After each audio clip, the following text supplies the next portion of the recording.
Well, it's Hank and Hugh again, and we're going to carry on with the Greta stuff, are we? Yep. Deal? Deal. Okay. Okay, I think there's part two, and we don't know how many parts, but just take it as it comes, and not restricting the length either. You know, basically, I've got kind of into this thing about having long videos because for a number of reasons, but one of them is everybody assumes that you want a big audience and you want subscriptions and you want thumbs up. I don't. Okay, maybe we should kick off with that on what happened on the last video, because we got a weird crowd came in. I don't know where they came from. It's kind of I don't know. I hope they're not Derek's crowd. I hope that, I mean, I thought they were Sam Mitchell's crowd, or they were maybe McPherson's crowd. Do you know the guys I'm talking about? Yeah. So here, I think what's happened is the interview you did with Derek got shared widely over social media. It got shared on PDA, Positive Deep Adaptation, on Facebook. It got on Extinction Rebellion on Facebook. It got into Derek's thing, and I don't know all of those groups, but who knows who's watching that video, because they watched Derek's video and you've got over 1,000 views now on that, 1,100 views. And I think some of them actually ended up watching your video on Greta. And so I don't know who it is. It's a little bizarre mixture of people. I just don't think they're watching it all the way through. I think they're watching a little segment. A lot of people didn't get past your stupidity test, and that's only 4 minutes in. Right? I mean, the first stupidity test is if you can watch that video for 4 minutes to get to the stupidity test. Yeah, this is what I want to say is, guys, this is the same deal as XR. This is what I'm saying, is it's not a game of numbers, right? You cannot, look, we have an agenda here, and the agenda is accelerationist, right? It's, yeah, maybe we should just explain the logic again, right? We're heading into collapse. The sooner collapse happens, the more we'll have left. So you have a lot of these guys come on XR Med, and this right-wing guy, and it kind of proves the horseshoe theory, because the guys on the right wing are thinking much the same thing in a different way. There's some details that are often a lot of mirror images of each other, but on the whole, it's kind of like the Gilets jaunes. I've mentioned a number of times, I don't think anybody's listened to me, but all these liberals and stuff, in the Western world, we're so egotistical and so caught up in our own story. And in XR, they're blazing the trail and basically leading into collapse and leading the charge. You're behind, you're behind, you're behind. France is way, way ahead of you. You have a lot of catching up to do. You're not trailblazing anything, okay? Most countries in the world are way ahead of Britain. XR, you are at the back of the pack, okay? So that's, just let me get that off my chest. But this is the thing. It's not all about numbers and stuff. If you're trying to get acceleration, it's quality. It's people that understand where we're going. Basically, this is my thesis all over, is that it's not so much a matter of, well, what do you count as a win? Well, if you're a liberal, it counts as a win if you do something like get your Green New Deal passed, or elect Bernie Sanders, so you got a new puppet that has the same old problems as the last puppet, and you get absolutely nowhere for the next term, and then you pendulum swings and you put all your faith in some other fucking psychopath. We're getting nowhere, guys, nowhere. So basically, your win is some massive, gargantuan thing that you have to change the world if we all pull together. Mine is this. I knock out one Xbox. After collapse, that's one Xbox that the rest of the world doesn't have to deal with. You mean the video game, right? Yeah, I mean, one little PlayStation. One guy with one Xbox, and if I can put a baseball bat and smash that thing, that's a win. I can double my win if you put two Xboxes out and I can smash two of them. How's that a win? The thing that we can smash is basically one less thing that whoever survives this, you know, but it's, if you can just get a few of those things done, there's, you know, a bit less carbon for some microbe or something to deal with. You know, basically, whatever comes after us, if it's, you know, one of these indigenous people, like the Hmong people, or the, you know, San Bushmen, guys in Papua New Guinea, or whoever it is, anybody that's viable, even if there's somebody viable from New York, which I highly doubt, or London, which I seriously doubt, basically, anything we can do to improve the chances of those guys, that's what I'm for. And anything counts. You can lift a straw if that's all you can do. There's no big win if you're an accelerationist.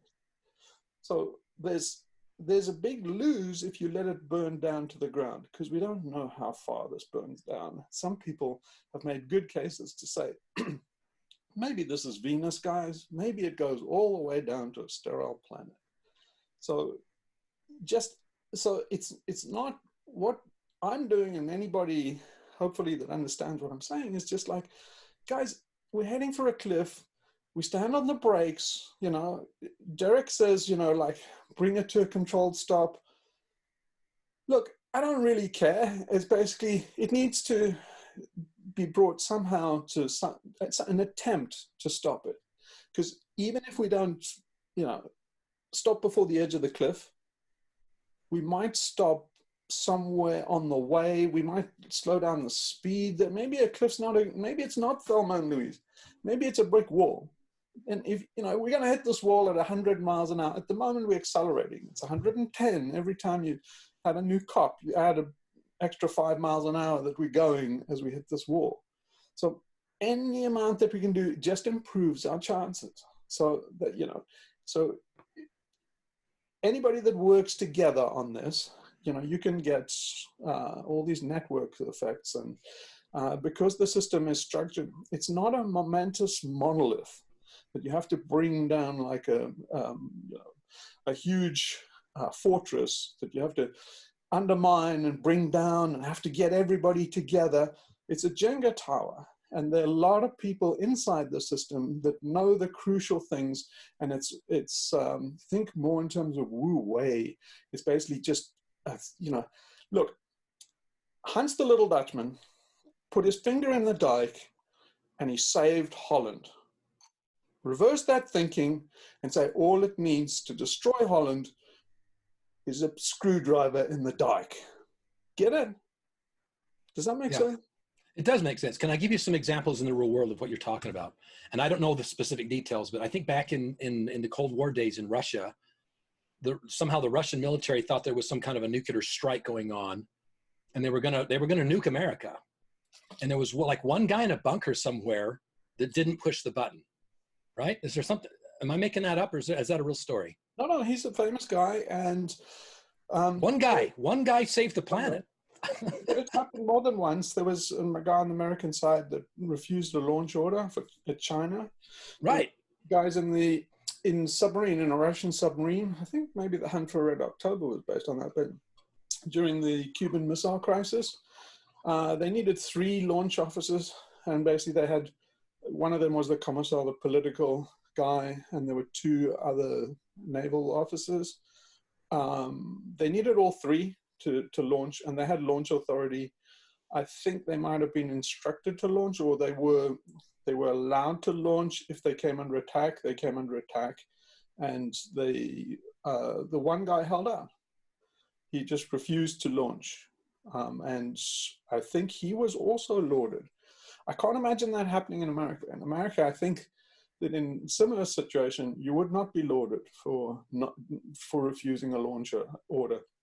I'll tell you how fucked up America is.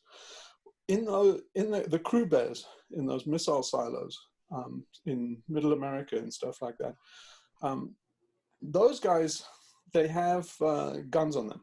So you have 2 guys, they have 2 keys, and they have sidearms.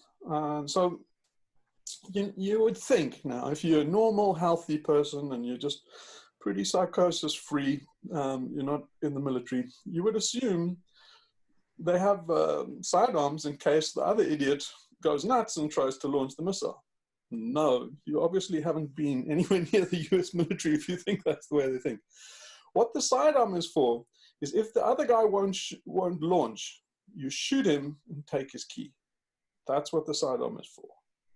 That's how screwed up the American system is. And more than that, they actively recruited, they did a survey of these guys that I saw once, and then a lot of these guys believed in the rapture.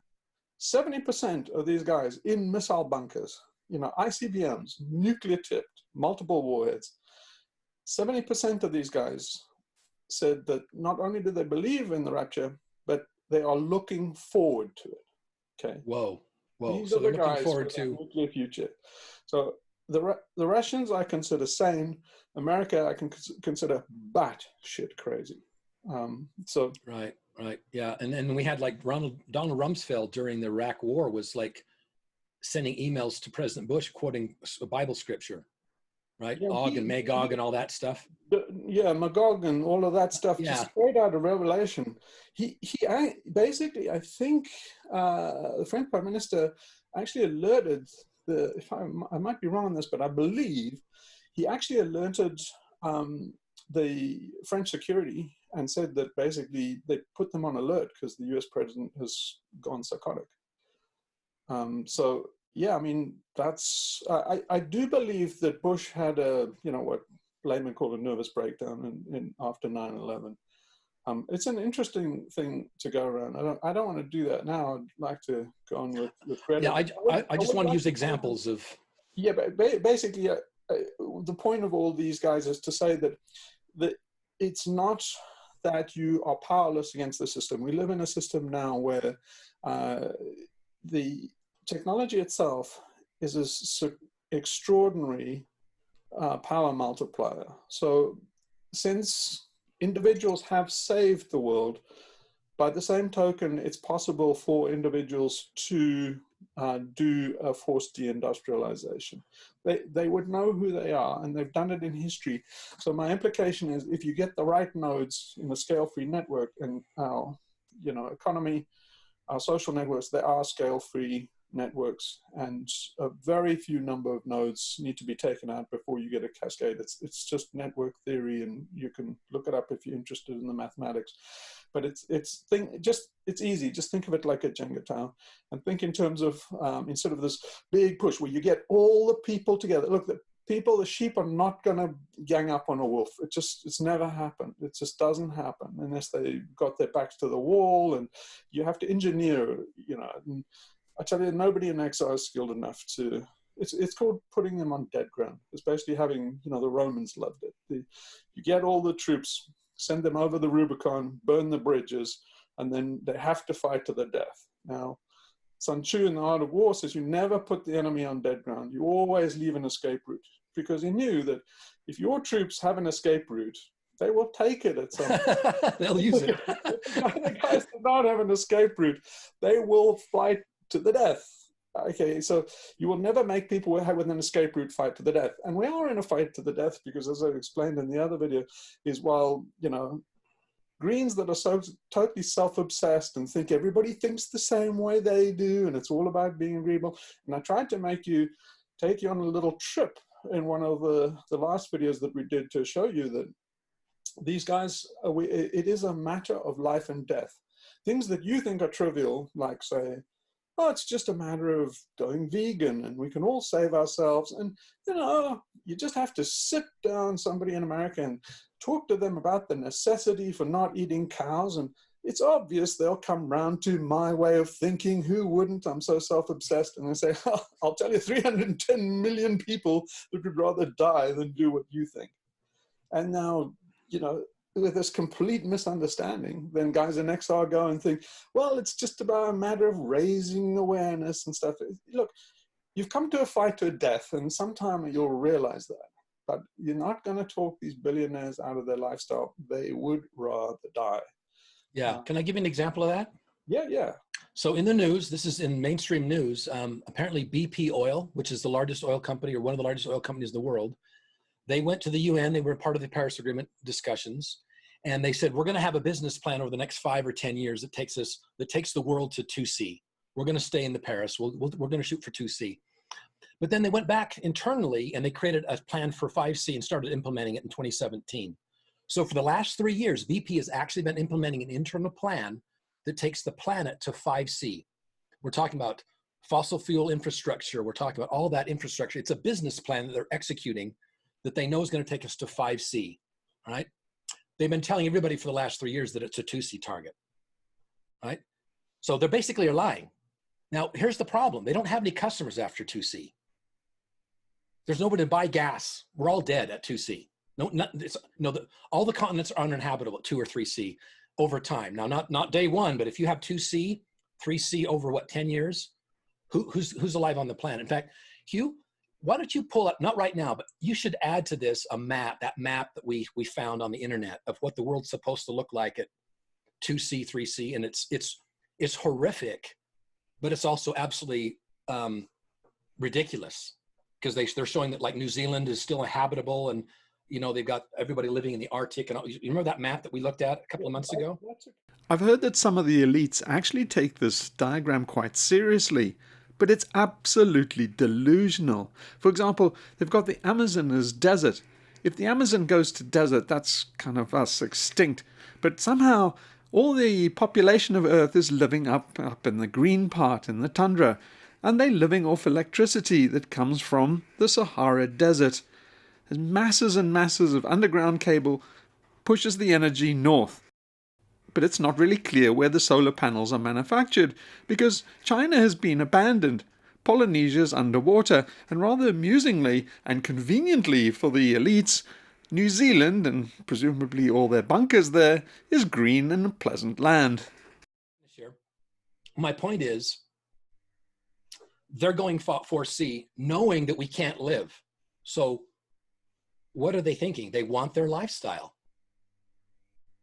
The CEOs at the top, they want that revenue, and they're going to have a business plan that goes to 4C. The world be damned, right? Yeah. So what you're calling for is, but we're not going to swarm their building. XR is not going to do a damn thing about BP. You can't stop them. Someone on the inside at the top of that company could put some monkey wrenches in and shut that down. That's what you're really calling for, is lone wolves within organizations, within governments, within infrastructure, who know what the hell is going on, and act alone, basically. Yeah. That's what the 500 wolves is, right? Yeah, it's just like a round number of if you take Nick Leeson's and all these guys that have caused tremendous damage to the system, it's just a rough guess, it's just a kind of marketing gimmick almost, to say how few people that you need to bring this system down, because you've got gravity and entropy on your side. The problem is that if you want to save the industrial civilization, you have to work hard just to make this system, just to prop it up anyway. It runs at a deficit, and you're working against gravity anyway. So if you use Wu Wei and basically your least energy, you really only have to topple these things. So these guys, you know how hard it is to build up a tower, and how, a sandcastle, and how easy it is to kick it down. Well, our task is just to kick down other people's sandcastles. So, this other right-wing guy on Extinction Rebellion, he says, "Oh, are we going to win? We're going to hang on to our Xboxes." And I'm saying, like, okay, look what you have to do to win. This is what you define as a win, maybe. You'll have Xbox after Xbox after Xbox for the rest of your life. You'll have continuous upgrades and improvements on the Xbox until you die on your retirement in your old age. That's what you need to do to have a win. All I need to do is basically take a baseball bat to your Xbox, and I'll tell you now that as soon as the economy goes down, and even this guy thinks the economy is going down, say there's no more Xboxes after Microsoft goes away. If one of these tech nerdians that think, this is all about the singularity of the nerds, and Elon Musk is all going to take us to Mars and stuff like it. Elon Musk is gone as soon as the stock market goes down to zero. Okay, now I'll admit this one little mea culpa, that a debt strike for climate is a trick, right? Guys in XR, they kind of know it's a trick. It's a simple trick that a dead strike for climate, if XR took it and ran with it, it's basically, it is enough to burn the whole financial system to the ground if it got going. It has that kind of potential.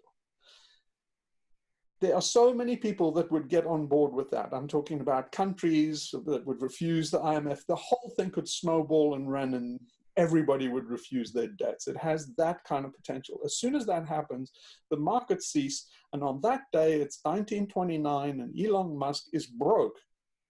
By the afternoon, he's like Jesse Livermore. He will be inside the men's toilet.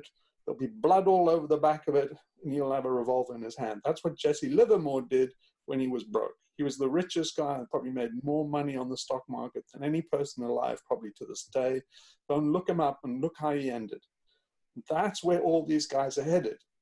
Jeff Bezos is not going to Mars and SpaceX because Amazon is going to go and tank. And as soon as Amazon tanks, Jeff Bezos will shoot himself. There's no freaking way he won't. Okay, so let's give more proof of this kind of thing, right? And anyway, I want to pick up again on BP. You mentioned BP. Yeah. I want to ask you a question. Have you ever heard anybody in XR mention the Queen? The Queen of BP? Or you mean the Queen of England? You might as well call her the Queen of BP. Well, Queen Bee of BP. Yeah. So the Queen of England, I think she's the largest landowner in Great Britain, and she's also a huge investor in BP, right? Yes. Okay, so, and I've never heard XR say a damn thing. I don't think they've ever picketed her or said, hey, Queen, help us out here. You own more land here on this. The Queen of England's got more at stake because she owns the land. She's got more to lose in terms of wealth if there's no people because of global warming, right? And yet she's got all this money in BP, but she's tied to her privilege. But you know, you're right. I haven't seen them say anything about the Queen. I think Gail may have said something at one point, hoping the Queen would say something on a May Day or some kind of silly English holiday, Boxing Day or whatever it was. But I don't remember them actually, you know, have they done anything at Nottingham Palace or anything like that? No, Buckingham Palace. Buckingham Palace. Notting Hill. I was thinking Nottingham. Yeah, it's all the same. It's all the same to me. Sorry. so Buckingham Palace. Yeah, that's the thing is I've never really seen anybody with an XR thing saying, "Come on, ma'am, lend your voice to agreed New Deal" or something. I've never. But imagine if that were the case. Imagine if the Queen actually did the same thing that Kramer did and said, "I'm going to divest of all of my fossil fuel stocks." Yeah, imagine the Queen met with Greta and said, Greta, I saw you at the World Economic Forum and you stood in front of all those economists and politicians and you challenged the entire world to stop investing in fossil fuels and fossil fuel subsidies. You know what? As the Queen of England, I like you, Greta. I'm going to do the same thing. The Queen could be a wonderful voice of reason in a time of madness. The Queen could actually recall Parliament and then implement CAs. Yeah, so why wouldn't XR do everything they could to influence the Queen? And get her attention, at least get her attention. Yeah, but send Mr. Broccoli. So let's send Mr. Broccoli over to the palace, have Mr. Broccoli knock on the door. Do you think the Queen would meet with Mr. Broccoli? He did a great job on the BBC. You can't do that because we live in a patriarchy. So don't worry about the Queen. I mean, the Queen's got nothing to do with, what, like Britain's a matriarchy now? What are you talking about? The Queen? No, it's nothing to do with climate change or BP or anything like that. No, she couldn't dissolve Parliament. She couldn't she couldn't just come on say in the Queen's speech, hey, I've had an annus horribilis, and if we don't, stop emitting carbon or deindustrialize or regrow or stop HS2 or stop any mad Green New Deal or any one of these mega Manhattan infrastructure build projects that are going to release more CO2 than we've released in a decade, I'm going to stop all of those by diktat. I have the constitutional power to do it, and so I'm going to do it. Why don't we hear that Queen's speech? What's wrong with this picture? Right. So either she doesn't know about it. Let's go down your stupid test. Let's do the stupid test on the Queen of England. Right. What's going on there? Is she just stupid? Is she being bought off? No. The first one is: are we being stupid? Are we? Is it fake news? Is this all ridiculous? Are we just pissing and moaning about nothing? The Queen has no power. Maybe we've got this all wrong. Maybe it's a patriarchy, and really, Philip is running the whole show. So the Queen doesn't have any stake in this, and she's powerless because Philip takes her behind the scenes and like bang, bang, bang. It's a patriarchy. You may be the Queen, but I'm in control. Vegan. Shares in BP are doing bloody well, and you're like, shut up with your. I'll write your next speech. Okay, and maybe it happens. I don't know. Is that possible? I don't know. Is that what happens behind the scenes? I don't know. It is a patriarchy. Okay, isn't it? we got a queen. It's a patriarchy. I don't know. What does girl power say about the queen? I don't know. So that's the first one. Maybe we're wrong and we've got this all wrong. Number two. Well, let's think other ways that we could be wrong here. I mean, okay, let's do it. She doesn't have any assets. Maybe she's broke. She doesn't have any power over the Bank of England. What about BP? Does she not have? Maybe she doesn't have any power. Maybe she has no stocks in BP. That's what they report in the news, but that could be a lie. And BP, maybe they don't really have a plan to go to 5C. People should Google this stuff. I'm not making this stuff up. Google it.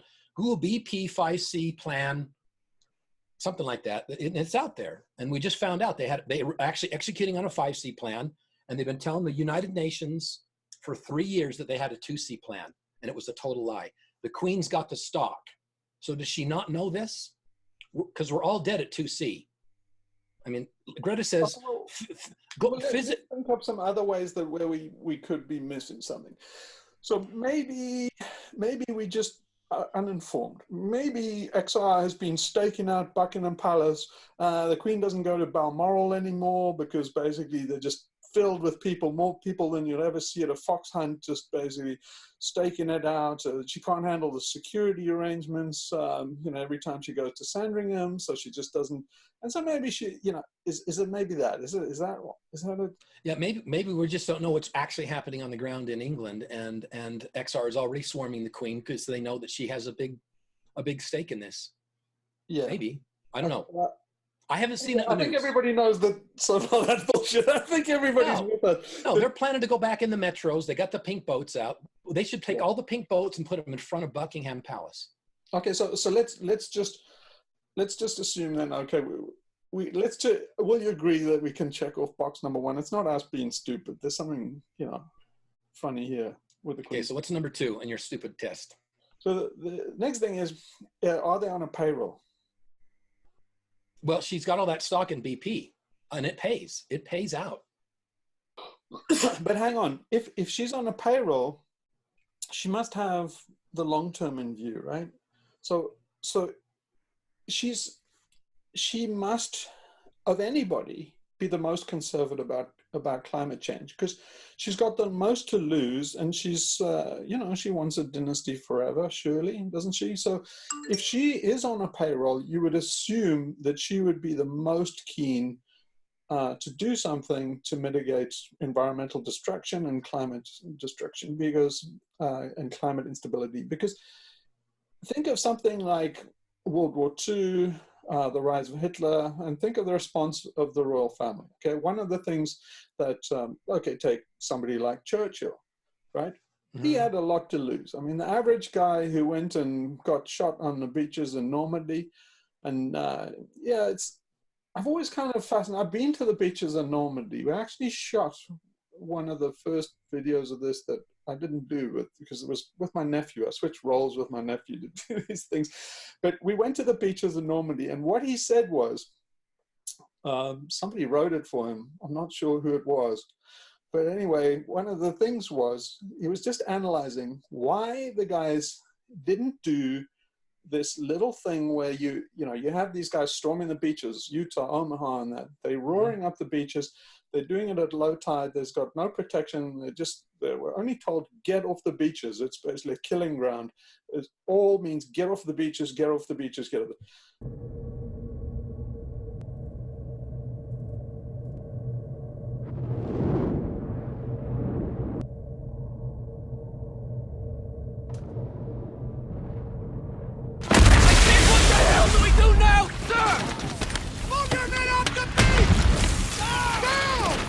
All of those, the guys had no heavy artillery. They had a few 88s or something that were back from the beach.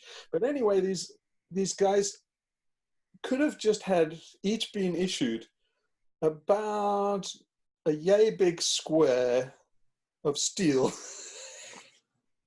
And they would have reduced the casualties to possibly about 1 GI. Wow. You know why they didn't invest in that steel? Why? They figured that the steel was more important than the lives of those guys going up the beach. Right. God bless the Queen. I don't want to dox my nephew, so I won't show you the actual clip. But it was him standing next to a steel plaque, a memorial like this, and observing that a piece of steel that size was all it would have taken to probably save the lives of all the troops memorialized on it.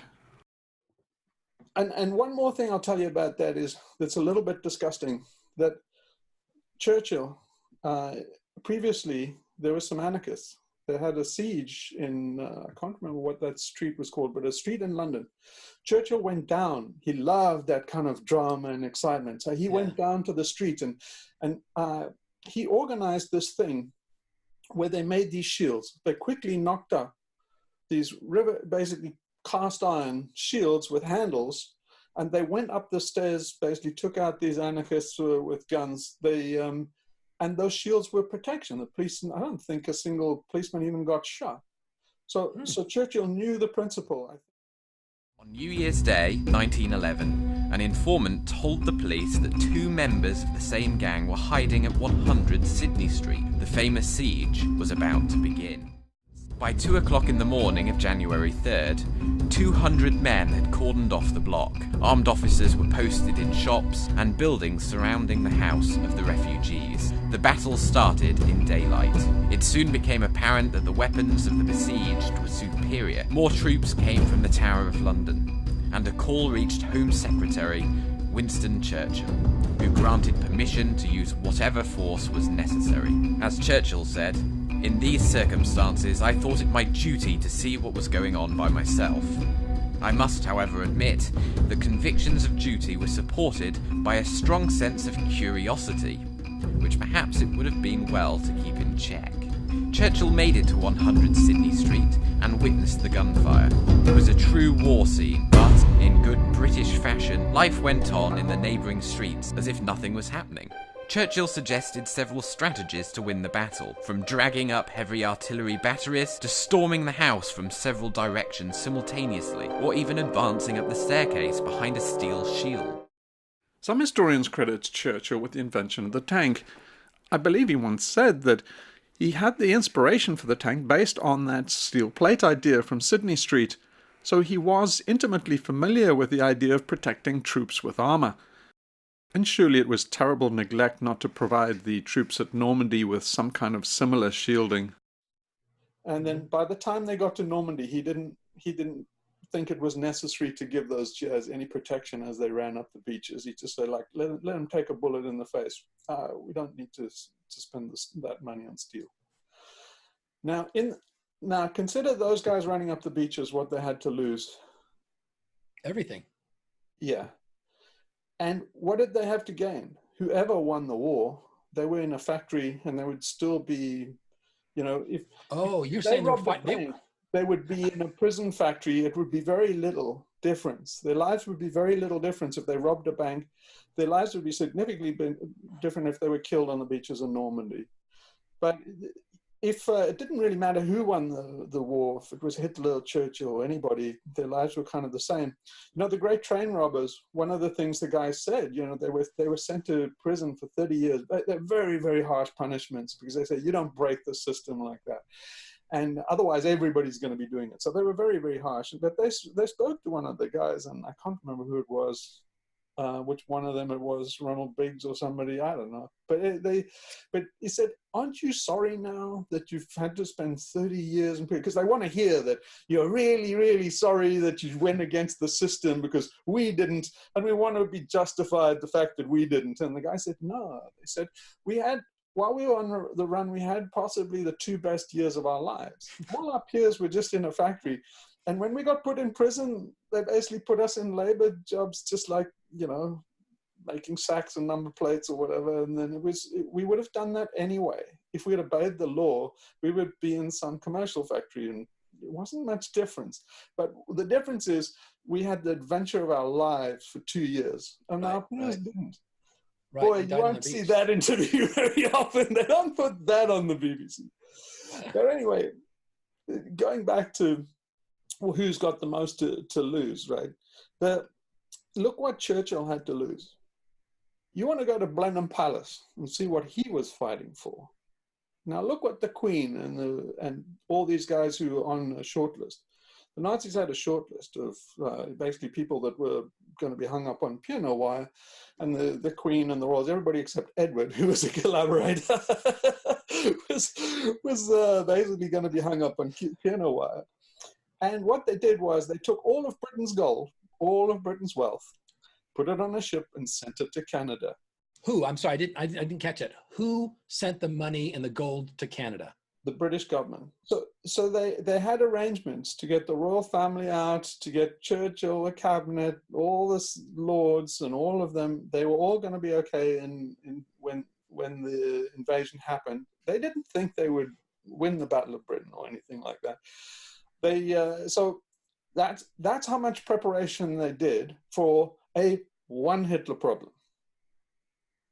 Now, I believe Gail when she says that this is a 20 Hitler problem. So why is the Queen asleep at the switch? If they're on a payroll, then aren't they moving gold out somewhere? Aren't they prepping for this? What's wrong? What's going on? Well, the only thing I can imagine is either they don't believe that there's a crisis, that the system is actually eating itself. They're not, I mean, they don't watch the news, or they don't give a shit, right? If they actually know, if they know about the BP article, if you're the Queen and you read this article about what BP is doing, they're going to 4C and they've been doing it for 3 years, and you read what's going on in China, and you've got investments in China. Does the Queen have investments in those Chinese banks that are doing the Rotenbelt initiative? If she reads that article... No, it's the Chinese Development Bank and about 9 other banks. So Western banks don't have anything to do with that? Won't let it. There's a financial war going on. There's no quid pro quo. Okay, so we've got the Chinese banks doing the Road and Belt initiative. Belt and Road, yeah. Belt and Road, and they're trying to destroy the planet. And then we've got BP and Exxon that are doing the same thing with these 4C targets. These business plans are crazy. These business plans are insanity. No, they're absolute insanity. Destroy the planet with BRI. They trying to placate the population. See, Xi Jinping's riding a tiger. That the CCP has set up this game where they have to deliver prosperity at all costs. If they don't keep on increasing, the deal is you stay out of politics, and we'll keep on delivering the goose that laid the golden egg. And increasing the standard of living. Yeah, so they've got to do 6% to stop the country revolting. Right. So and the next thing, 6% growth or the country revolts. Right. So therefore they stuck. Yeah. So they invest in Australia and the coal mines. They influence the government in Australia. The next thing we know, Australia's on fire, and it's corporations, it's politicians. And yeah, but you see, this is the thing is they stuck, and this is what XR doesn't understand this is the problem with CAs as well. This is the problem with every psychopath that ever made the devil's bargain and wound up in the hot seat. This is the problem with Bernie Sanders. If he's not going to win the presidential election, but if he did, the first time his ass touches leather in the Oval Office, they're going to explain to him that he's got exactly the same problems that everybody else did, and he's going to have no better solutions than anyone else. And that applies to CAs too. They are stuck. They're not sitting there, it's not number one, stupidity. They're not really on the payroll. They've got kids too, right?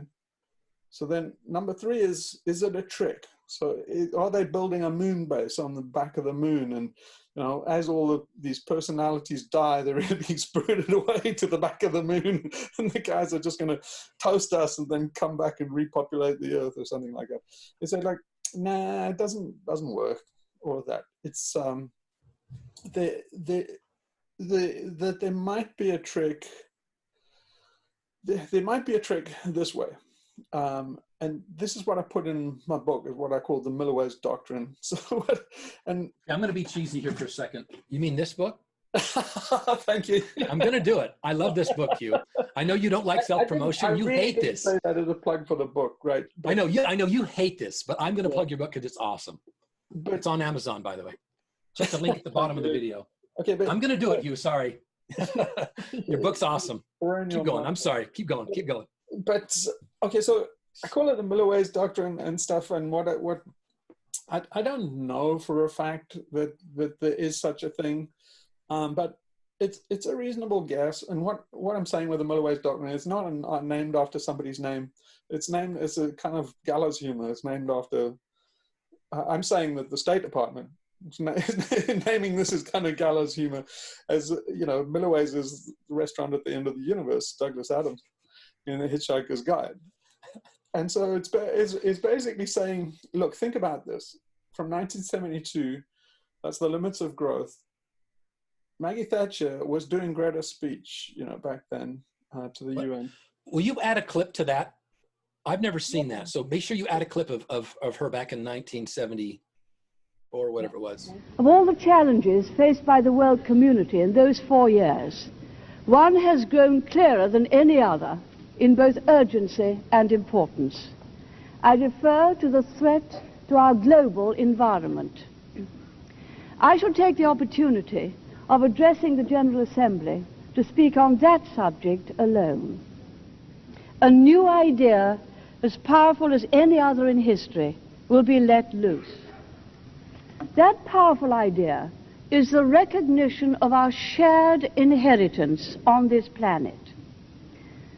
We know more clearly than ever before that we carry common burdens, face common problems, and must respond with common action. And second, as we travel through space, as we pass one dead planet after another, we look back on our Earth, a speck of life in an infinite void. It is life itself, incomparably precious, that distinguishes us from the other planets. It is life itself, human life, the innumerable species of our planet, that we wantonly destroy. It is life itself that we must battle to preserve. While the conventional political dangers, the threat of global annihilation, the fact of regional war, appear to be receding, we have all recently become aware of another insidious danger. It is as menacing in its way as those more accustomed perils with which international diplomacy has concerned itself for centuries. It is the prospect of irretrievable damage to the atmosphere, to the oceans, to Earth itself. Of course, major changes in the Earth's climate and environment have taken place in earlier centuries when the world's population was a fraction of its present size. The causes are to be found in nature itself, changes in the Earth's orbit, changes in the amount of radiation given off by the sun, the consequential effects on the plankton in the ocean, and in volcanic processes. All these we can observe, and some we may be able to predict, but we don't have the power to prevent or control them. What we are now doing to the world, by degrading the land surfaces, by polluting the waters, and by adding greenhouse gases to the air at an unprecedented rate, all this is new in the experience of the Earth. It is mankind and his activities which are changing the environment of our planet in damaging and dangerous ways. We also have the example of the tragedy of Easter Island, where people arrived by boat to find a primeval forest. In time, the population increased to over 9,000 souls, and the demand placed upon the environment resulted in its eventual destruction as people cut down the trees. This in turn led to warfare over the scarce remaining resources, and the population crashed to a few hundred people without even enough wood to make boats to escape. The difference now is in the scale of the damage we are doing. We are seeing a vast increase in the amount of carbon dioxide reaching the atmosphere. The annual increase is 3 billion tons, and half the carbon emitted since the Industrial Revolution still remains in the atmosphere. At the same time as this is happening, we are seeing the destruction on a vast scale of tropical forests which are uniquely able to remove carbon dioxide from the air. Every year, an area of forest equal to the whole surface of the United Kingdom is destroyed. At present rates of clearance, we shall by the year 2000 have removed 65% of forests in the humid tropical zones. The consequences of this become clearer when one remembers that tropical forests fix more than 10 times as much carbon as do forests in the temperate zones. More than anything, our environment is threatened by the sheer numbers of people and the plants and animals which go with them. When I was born, the world's population was some 2 billion people. My grandson will grow up in a world of more than 6 billion people. Put in its bluntest form, the main threat to our environment is more and more people and their activities, the land they cultivate ever more intensively, the forests they cut down and burn, the mountainsides they lay bare, the fossil fuels they burn, the rivers and the seas they pollute. The result is that change in future is likely to be more fundamental and more widespread than anything we have known hitherto. Change to the sea around us, change to the atmosphere above, leading in turn to change in the world's climate, which could alter the way we live in the most fundamental way of all. That prospect is a new factor in human affairs. It's comparable in its implications to the discovery of how to split the atom. Indeed, its results could be even more far-reaching. You say you hear us and that you understand the urgency. But no matter how sad and angry I am, I do not want to believe that. Because if you really understood the situation and still kept on failing to act, then you would be evil, and that I refuse to believe. He also reports on a significant thinning of the sea ice. And he writes that in the Antarctic, he says, our data confirm that the first-year ice, which forms the bulk of sea ice cover, is remarkably thin, and so is probably unable to sustain significant atmospheric warming without melting. Sea ice, he continues, separates the ocean from the atmosphere over an area of more than 30 million square kilometers. It reflects most of the solar radiation falling on it, helping to cool the Earth's surface. If this area were reduced, the warming of Earth would be accelerated due to the extra absorption of radiation by the ocean. The lesson of these polar processes, he goes on, is that an environmental or climatic change produced by man may take on a self-sustaining or runaway quality and may be irreversible. That is from the scientists who are doing work on the ship that is present considering these matters. The popular idea of cutting our emissions in half in 10 years only gives us a 50% chance of staying below 1.5 degrees and the risk of setting off irreversible chain reactions beyond human control. 50% may be acceptable to you, but those numbers do not include tipping points, most feedback loops, additional warming hidden by toxic air pollution or the aspects of equity and climate justice. They also rely on my generation sucking hundreds of billions of tons of your CO2 out of the air with technologies that barely exist. So a 50% risk is simply not acceptable to us, we who have to live with the consequences. Britain has some of the leading experts in this field, and I'm pleased to be able to tell you that the United Kingdom will be establishing a new centre for the prediction of climate change, which will lead the effort to improve our prophetic capacity.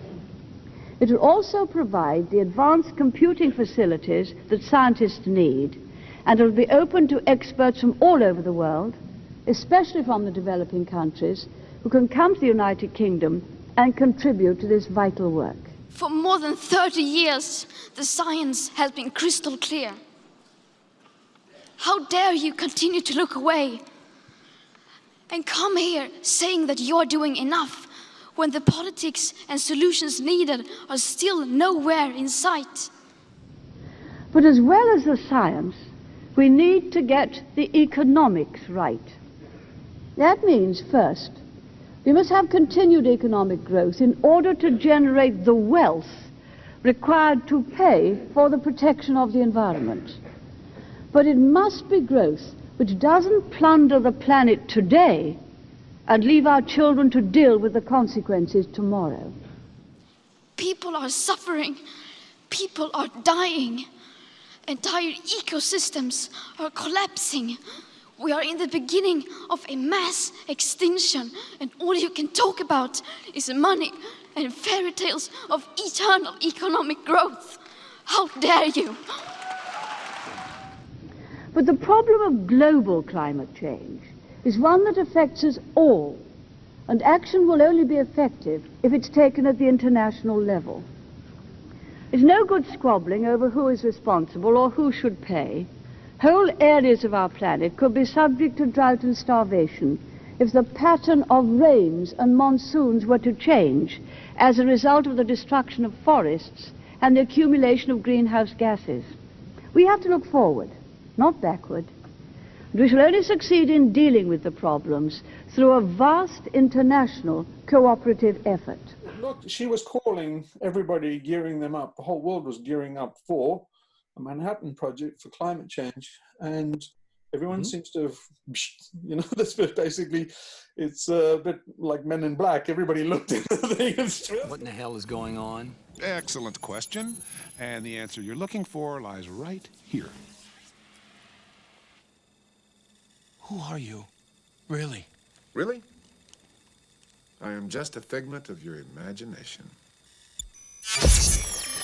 It's really, I forgot that. Pitch on the TV, and it's like, hang on, did I just flash back to 1980? Or what? It's bizarre. It's really bizarre when you look at those old clips from the 70s and the rhetoric. Carl Sagan in 1979 talks about global warming in very plain, simple terms. He does the math. They were to do something, and then and it all stopped. So I think that it is possible that they looked at it after the Club of Rome and they said, now there's nothing we can really do. So we just got to batten down the hatches, just run it through to the end. The thing that's dangerous about that, wow, boy, we're not getting to Greta. But anyway. We will. It's coming to Greta. So anyway, the thing that's dangerous about that, and I've posted a few things which I'm sure liberals go, oh, that's conspiratorial, you know, thing about the coronavirus and things like that. But here's what's dangerous. If there is such a thing as the Miller's doctrine, if say the G7 and China are on board with the fact that there is nothing we can actually do, we passed the tipping points long ago, Duma's all right, and there's, you know, they probably look at a climate sensitivity and say, guys, this caps out at something like 7 degrees. It's not worth doing anything. We just let it run and see what's left at the end of it. There's probably pockets of people left, stuff like that. And so it's kind of very much like Stanley Kubrick in, you know, Dr. Strangelove, or, you know, How I Learned to Love Doom, Climate Change, you know, How I Learned to Stop Worrying and Love the Collapse, you know, kind of thing. You mean people could actually stay down there for 100 years? It would not be difficult, my Führer. Nuclear reactors could... I'm sorry, Mr. President. Nuclear reactors could provide power almost indefinitely. A quick survey would have to be made of all the available mine sites in the country. But I would guess that dwelling space for several 100,000 of our people could easily be provided. Well, I would hate to have to decide who stays up and who goes down. Well, that would not be necessary, Mr. President. Could easily be accomplished with a computer. I think we ought to look at this from the military point of view. I mean, supposing the Ruskies stashed away some big bomb, see, and we didn't. When they come out in 100 years, they could take over. I agree, Mr. President. In fact, they might even try an immediate sneak attack so they could take over our mine shaft space. Yeah, I think it'd be extremely naive of us, Mr. President, to imagine that these new developments are going to cause any change in Soviet expansionist policy. I mean, we must be increasingly on the alert. to prevent them from taking over other mine shaft space in order to breed more prodigiously than we do, thus knocking us out in superior numbers when we emerge. Mr. President, we must not allow a mine shaft... Now, if they do that, it's very dangerous because they're only one step away from a race to the bottom. If you think through the logic, they all have this gentleman's agreement that we're all kind of screwed, so we might as well party till we drop. They allow China and stuff to do Belt and Road. It looks suicidal in that way, but it would be a logical and reasonable thing to do if you took the limits to growth to heart and they said we can't really limit population, it's not under our control. China tried with the one-child policy, it failed. The demographics are all skewed. You see, if you do what Derek Jensen said, and you say 50% of kids are unwanted, so you just give people, you just give women reproductive control. It's like, no, it skews up the demographic. If you look at it from an economic point of view, you have this aging population, not enough taxpayers to pay for it.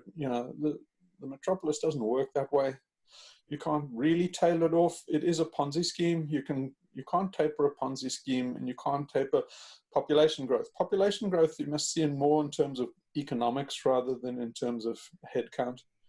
And so you can't taper off population growth any more than you can. Bernie Madoff could taper off his. If you could taper off a Ponzi scheme, then Bernie Madoff wouldn't be in jail today. So you can't really taper off population. They must have figured that out in their models and stuff. They must have modeled the schnotz out of this. If Matt Damon on Mars saying, I'm going to science the schnotz out of it. Well, they must have done that in the early 80s. And I'm pretty sure they came to some bleak conclusions. So I'm pretty much now on stupidity, step number 3, giving a little check over there.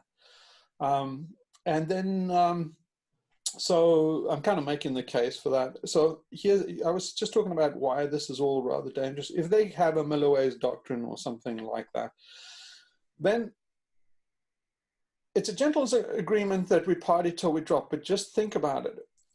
You're in a kind of poker game, and everybody has a loaded weapon on the table. You kind of agreed that we're not going to draw weapons. It is a kind of a Cold War where everybody can see, if you do the Nash equilibrium and you just look at it in terms of a zero-sum game, a multiplayer zero-sum game, you can easily see that the first guys to go are the losers, and whoever can last out longest is the winner. So it implies if you can make the other guys go down faster, if you can do spoiling tactics to deliver the 4 horsemen to one of the other players, you win. As soon as somebody starts doing that, then you're in a race to the bottom. So then I don't have to do anything with my project to get accelerationist. Acceleration happens very, very fast because it happens exponentially. Because just imagine one of the first players that would take this line of logic. If you look at John Nash and all of these guys, where he came from, and the think tanks and stuff that did all this Cold War stuff that John Nash was involved in, then those are just the kind of psychopaths that would do the Cold War thinking and say, you know what, we should do this. America would come off better.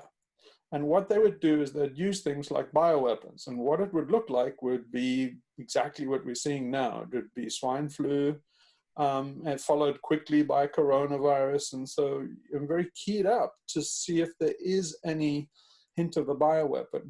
And there's plenty of hints that it's a bioweapon. And from what I know, the swine flu was weaponized by the States, and so was coronavirus. So, all of these countries have huge bioweapons programs.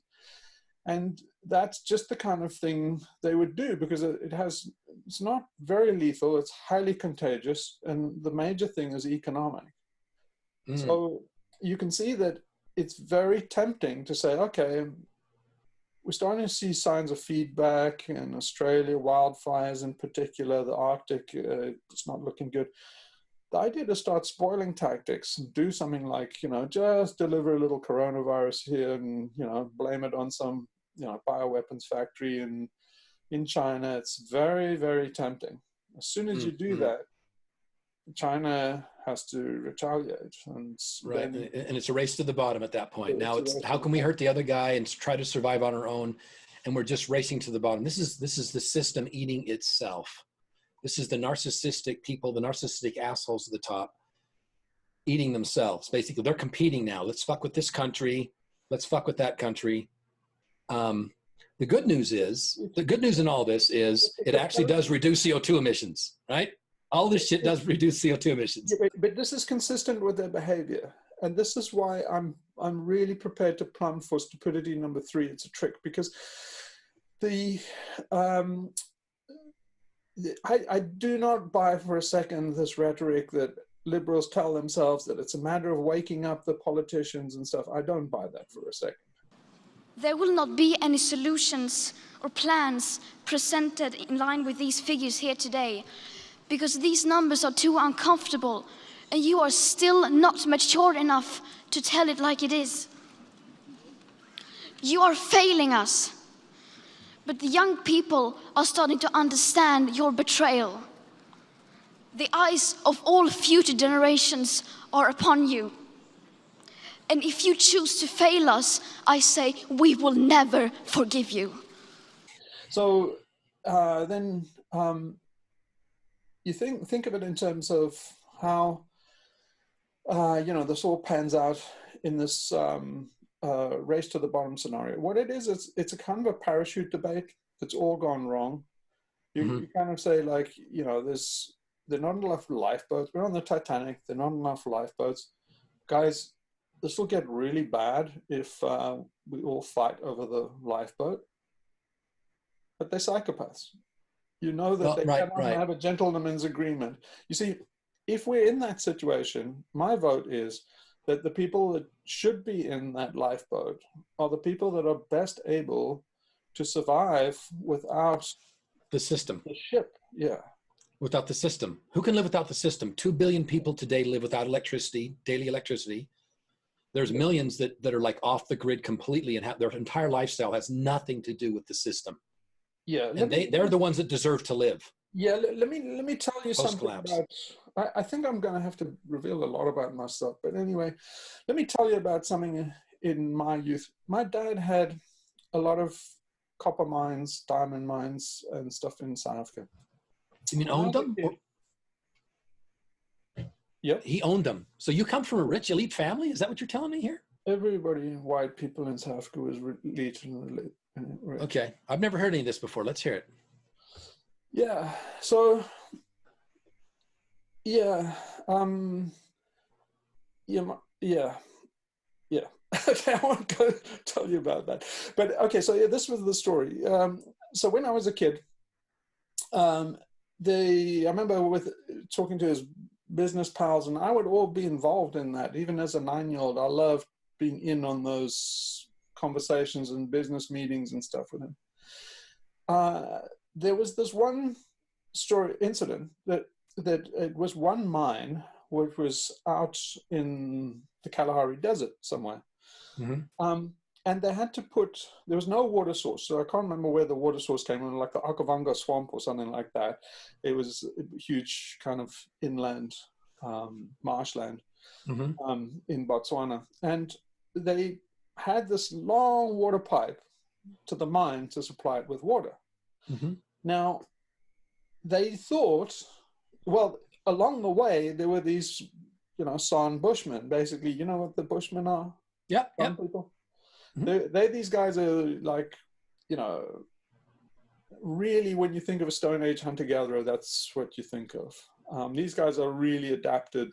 They weren't really desert dwellers. Now it's like all these guys who say, well, they desert dwellers. It's like, no, they lived on the Primus. They desert dwellers. Now, it wasn't a desert. It didn't start out that way. It wasn't a desert. Yeah, when my ancestors came and arrived at the Cape, those guys were living on all the plum wine estates and everything now. Because they got pushed out. But anyway, these guys are living in the desert, and so these guys think, well, you know, these guys are living there. They're living subsistence, just eking out on the land. So we're putting this big water pipeline through. It'll cost us nothing to just put a little tap. So these guys just have running water. We can just put a little tap on the side of the pipeline, and these, you know, the guys can come with a bucket. They don't have to go digging wells.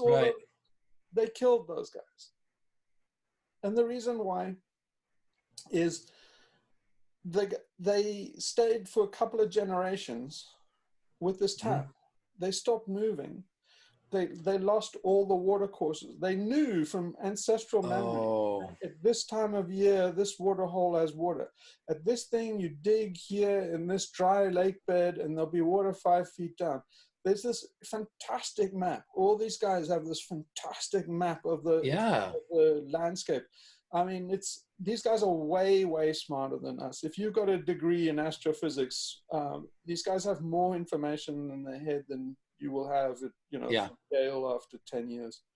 And so these guys are uniquely adapted. Just giving these guys a tap, they killed them with kindness, because they weren't digging out these water sources. It changed the landscape. Basically, they weren't available. When they eventually went back, they were dry anymore. It was, you know, digging them out for centuries kept the water flowing.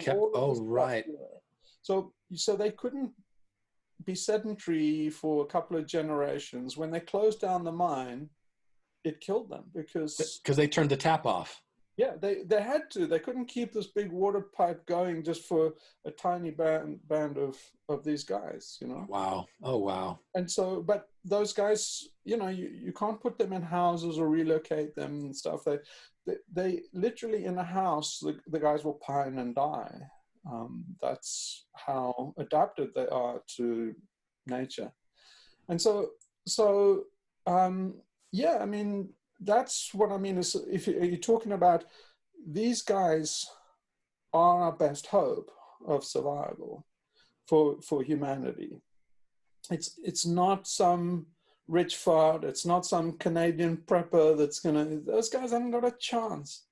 Anybody that thinks like some guy trained in the US military and or in the SAS or think, those guys, they're not, you know, Bear Grylls doesn't have a future.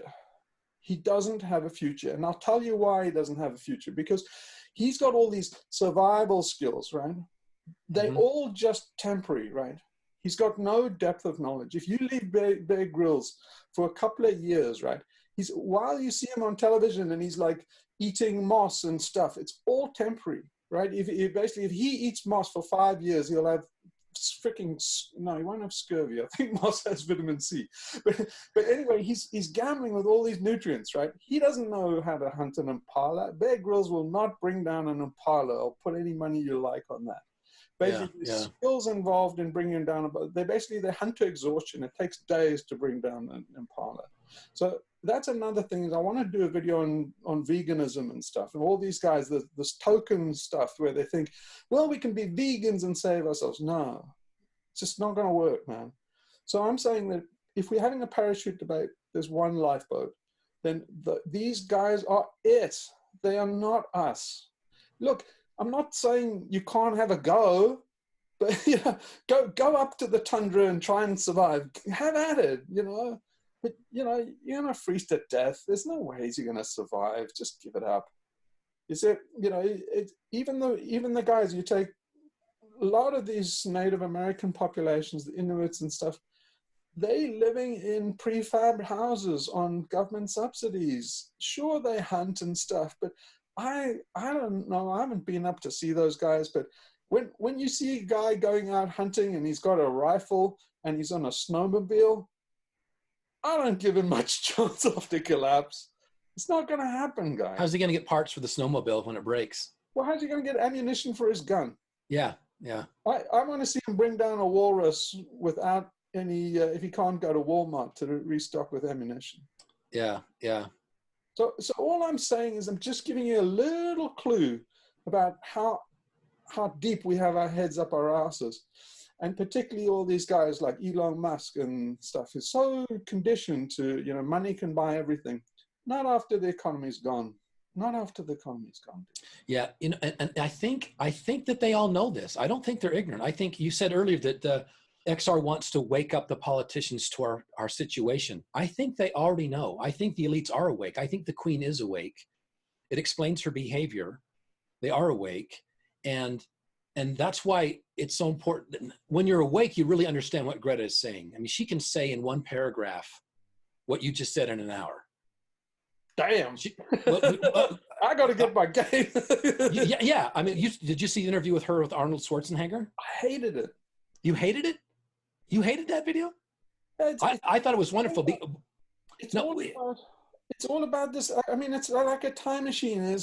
And he's talking about, well, he is the Terminator. Let's get the politicians. And it's like, and we're going to need solar panels to get out of this. It's like, I think they should know that you can buy an electric car. They should know that there is smart meters, that you can turn off your air conditioner or your heating system and everything during the day while you're gone. You know, just go on the phone and you just dial it in and you can turn off your. So there's many new technologies that are available today, you know, to live more efficient, more energy efficient. I mean, I teach this to my kids at home. You know, I tell them, I said, don't let the shower run forever. Don't take a hot shower for more than, you know, a few minutes until you just wash yourself. You know, turn off the light switch when you walk out of the room. You know, and it's all of this, and let's get a car that has, you know, not 8 cylinders, but 6 cylinder, maybe 4 cylinder, or let's go and get an electric car. So, I mean, there's all kinds of ways. So it's about education, and it's about empowering people and letting them know that they all are responsible. Well, but I also heard him say that we can't trust politicians. I heard the Terminator say we can't trust politicians.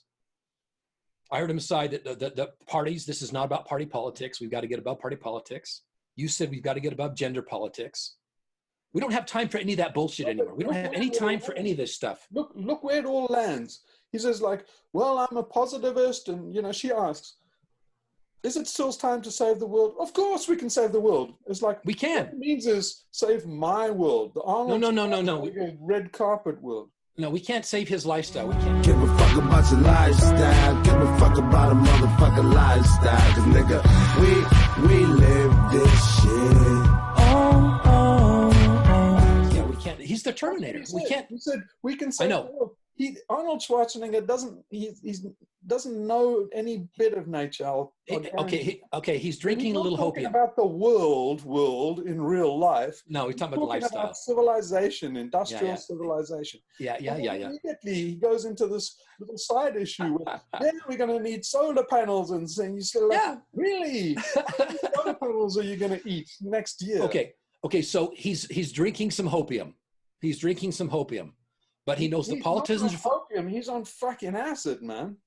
But he knows the politicians are bullshit. He says party politics are. But I'm saying the politicians are not bullshit. See, I don't like this. The politicians need to be woken up or something like that. No, they don't. No, they're awake. They're already awake. The politicians already know the deal. The politicians are stuck. They're trapped. They are trapped. You put Bernie Sanders in there, and basically they will give him the exact same situation sit rep that they give Donald Trump, and he'll go, oh fuck. No, nobody's gonna no Green New Deal. No, sir, we don't have the tax revenue. But can't we raise it like this? No, this would collapse. And basically they'll talk him down, and within 3 days Bernie Sanders will have a nervous breakdown, because suddenly he'll have all the gen and he'll go, that's why they're fucked. And say, yes, these guys are not stupid. Apply the stupid test, and you'll see they're not evil. They're not stupid. They're trapped. That's what these guys are not getting. XR and all these guys, they're going to jail for this belief that they did this in. This is what a Potemkin village is in Russia. They did this with the Tsar. The Tsar didn't have any real power. The Tsar was virtually bankrupt in Russia. All these Russian peasants, right before the revolution, they all had this thing that no matter what happened, if the Tsar only knew, he would sort it out. So there'd be like a little village out in, that the Tsar never heard of out in Siberia. It was like, the communications were by wagon for like 3 years across the tundra to get to Moscow. But they all believed, all this crooked politician, or this water shortage, or anthrax breaks out, or, Tunguska comet comes in. If the Tsar knew, he would sort it. It's all because the Tsar doesn't know. So if you get a message to the Tsar, it'll be fine. Right. Generally, the Tsar knew. And didn't give a shit. Maybe Hank missed my point here. I think the Tsar did actually care, but he was trapped. He was powerless to do anything. And that's what I think people don't understand about politicians. There's nothing they can really do about climate change. So it's about like, yeah, what the fuck do they want me to do? I'm not a human. Right, yeah, he didn't give a shit. I agree with everything you're saying. My point is, there's this frustration building that nothing's been working. And I sense that in what Arnold was saying, that we got to stop all this bullshit and we've got to actually address this. Now, he's doing the Green New Deal because he's drinking the hopium. I mean, you said Bernie Sanders, after 3 days in the Oval Office, would come out and have a heart attack, right? What I'm saying is they've got to have a story. After those 3 days, when he knows reality, he's going to have to come out and tell a story.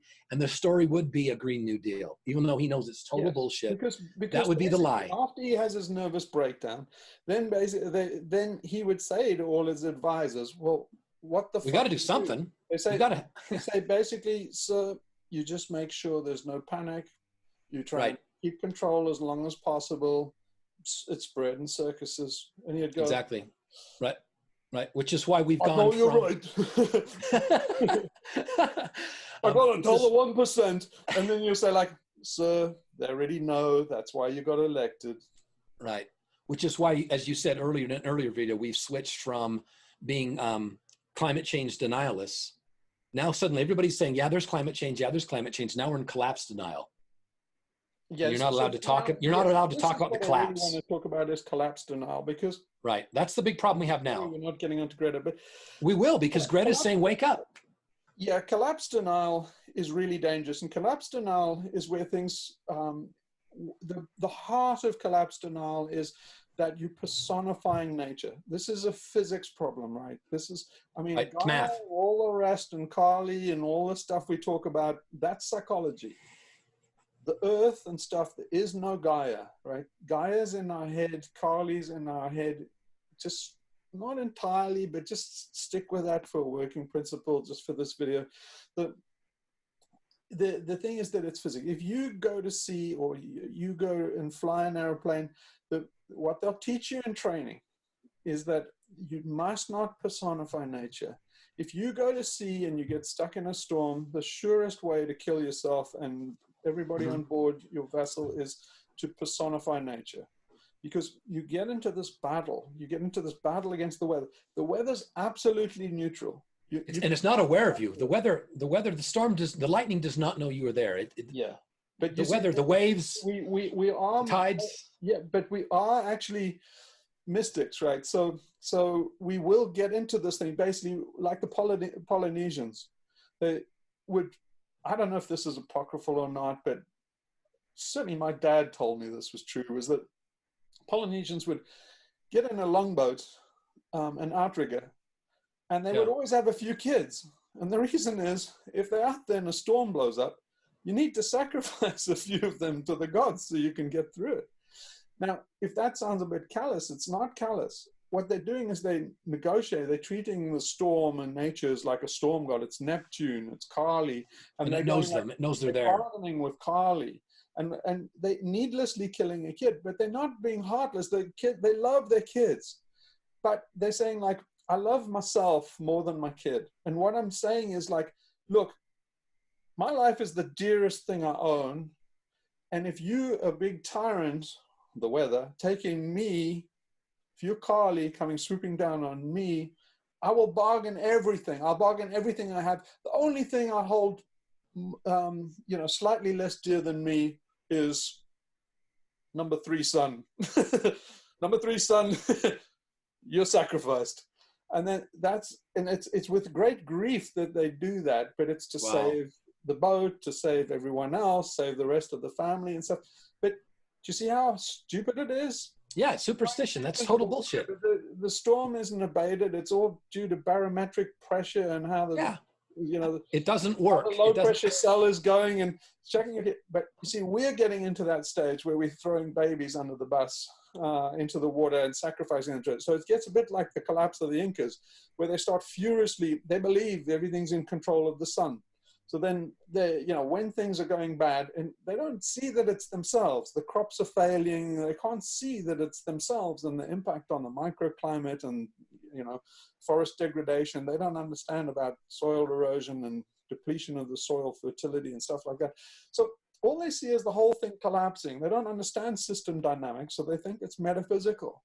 And they, the biggest tyrant in the sky is, angry, like a hooker or whatever, the sun god, right? And it's angry, or it's trying to teach them a lesson. They personify it. So just like Gaia, Mother Earth is mad at us. Mother Earth is pissed. Yeah, they start sacrificing little kids. You got this, say, well, what would a badass, mean tyrant want? Well, I bet you he'd go for a little girl like Greta, nice little virgin and stuff. And so we'll put her up on the altar, up on this, step pyramid, and we'll rip out her heart and, give her life to, because he's angry. He's eating people. So, maybe this will quench his desire for flesh. And so the next thing, these traumatized little kids are being sacrificing, having their hearts ripped out and pumping in their hands while they hand it up to the sun. We're doing exactly the same thing today. It's like, I'll give up eating meat. Take this, and it's only going to get worse. I'll give up driving a car. I won't be able to get chicks anymore. I won't have self-esteem anymore. I'll neuter myself. I'll be a girly boy and drive around in an electric vehicle. I've sacrificed my manhood.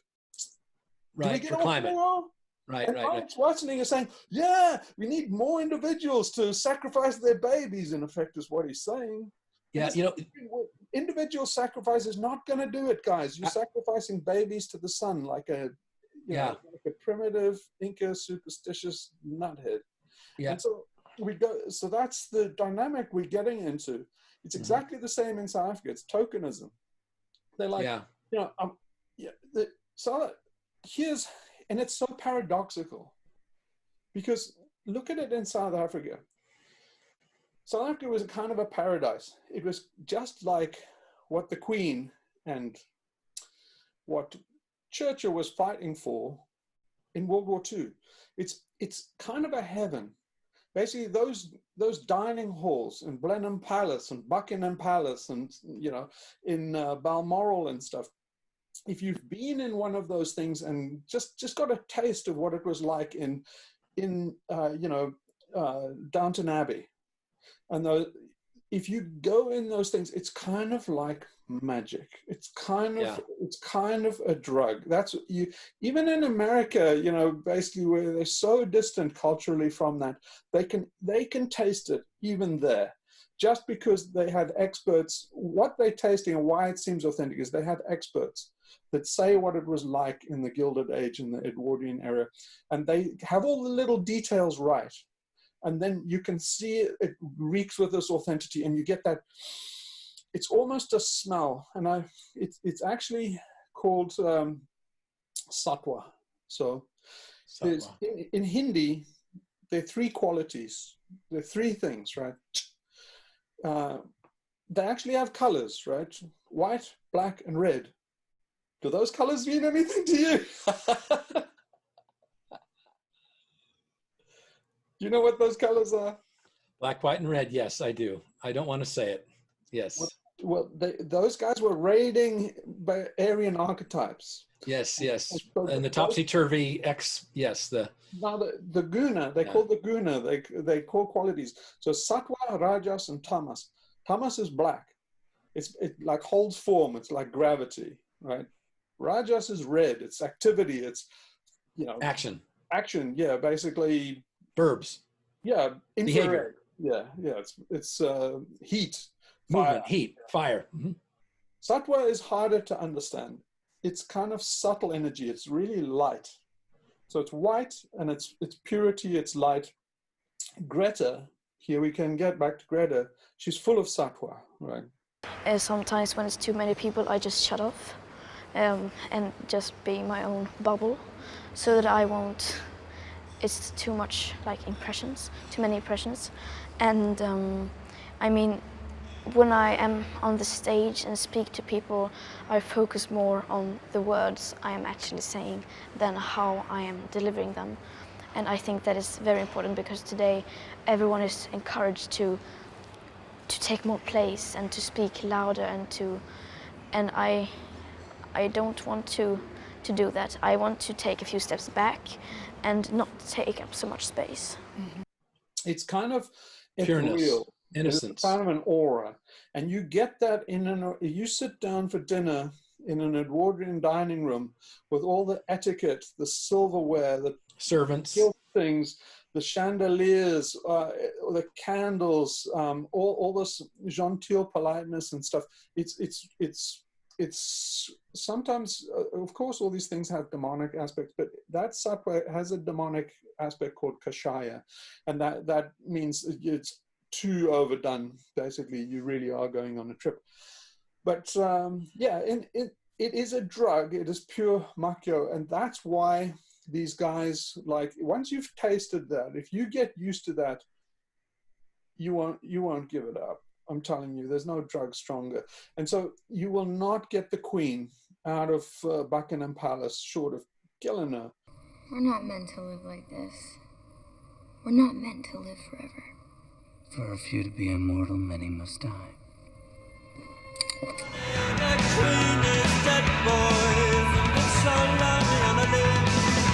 And the same with Churchill and stuff like that. You're not going to get him out of Blenheim Palace and stuff. And you can go now. It's a National Trust site. Go to Blenheim Palace and just imagine that this is your pad. This is where you live. And you can have a strong sense of what it's like. You can feel satwa even with 1 million tourists shuffling through at, like, 10 pounds entry. Oh, it's intoxicating. It's intoxicating. The rich, and lifestyle. So that's what these guys is at stake for them.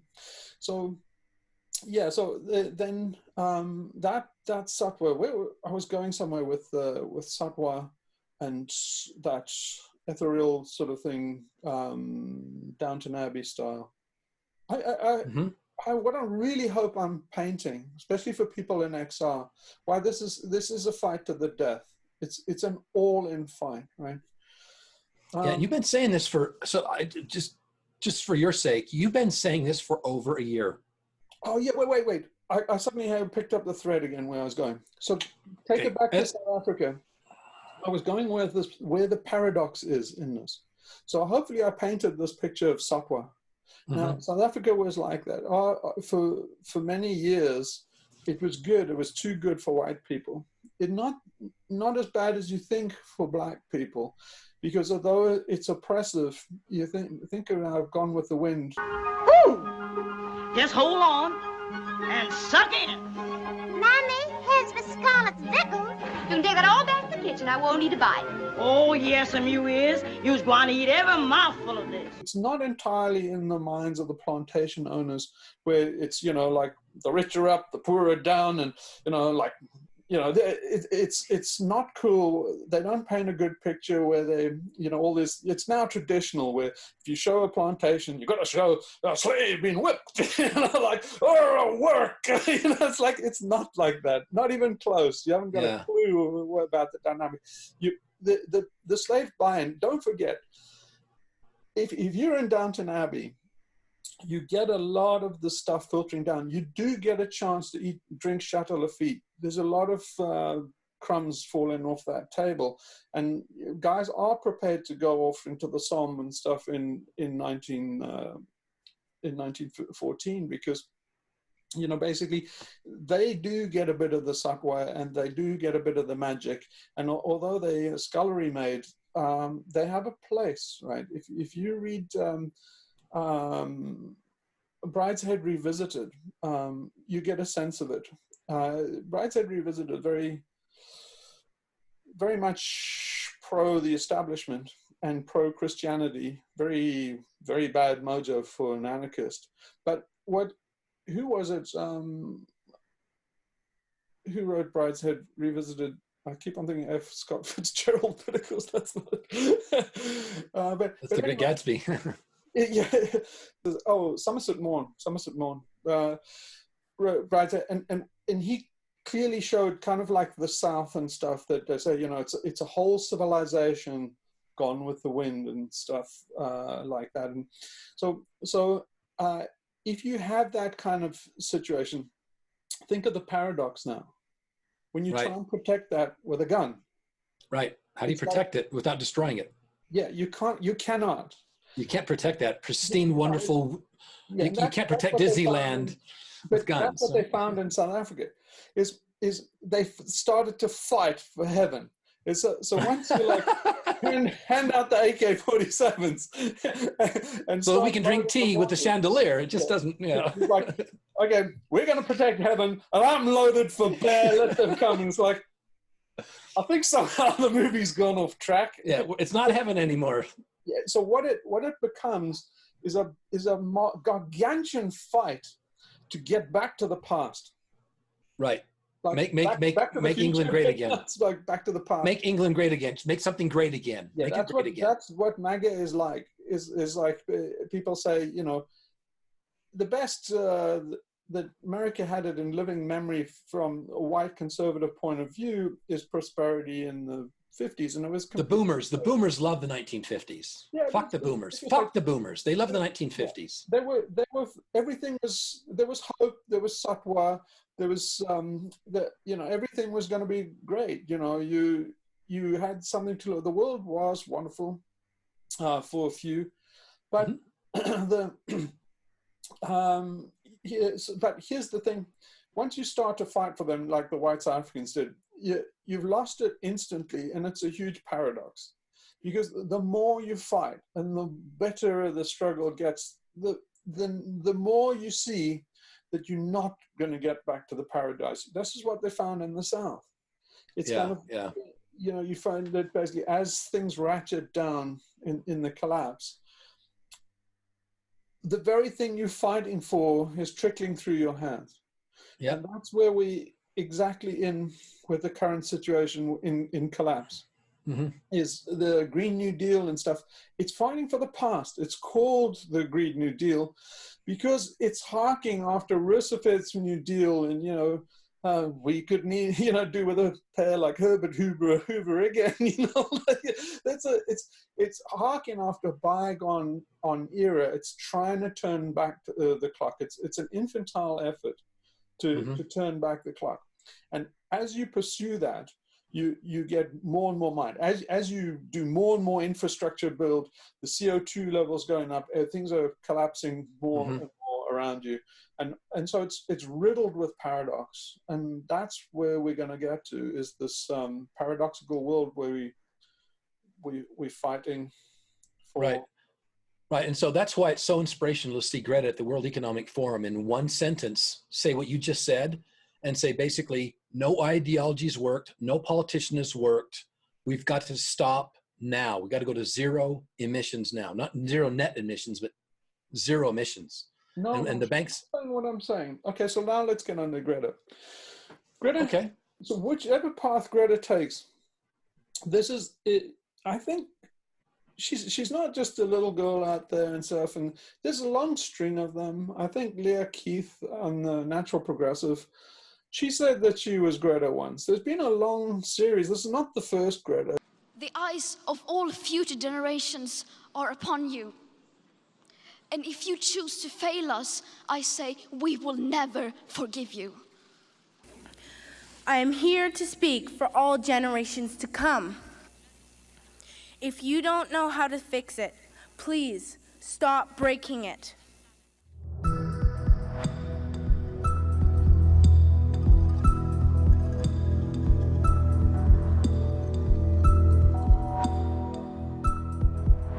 There's been it's this kind of syndrome on the left where you put these human shields up. It's young kind women of a thing with the left, yeah. And I mentioned that in the last one. But Leah Keith said that she's, I think it's Leah, I hope it's Leah Keith. I thought it was Lyra Keith for a while, but I think it's She's Leah awesome. Keith. So she said she was a Greta. She said she really empathized. And you know, eventually you grow up and then it's like, oh, well, this puppy's not cute anymore. It's not getting enough upvotes. You know, ditch it. And so they think they're doing the same with Greta. I think it's not like that. I think for a number of reasons. One, she's a clear archetype. Yep. Archetypes are really powerful. I just told you about the archetypes of, you know, those three colors. Those are archetypes, right? What the Nazis were doing was they're raiding archetypes. You take away the swastika and all the stuff that goes with the symbology and the uniforms and the color. The Nazis in that were steeped in the occult. You'd be amazed what came out of the Tula Society.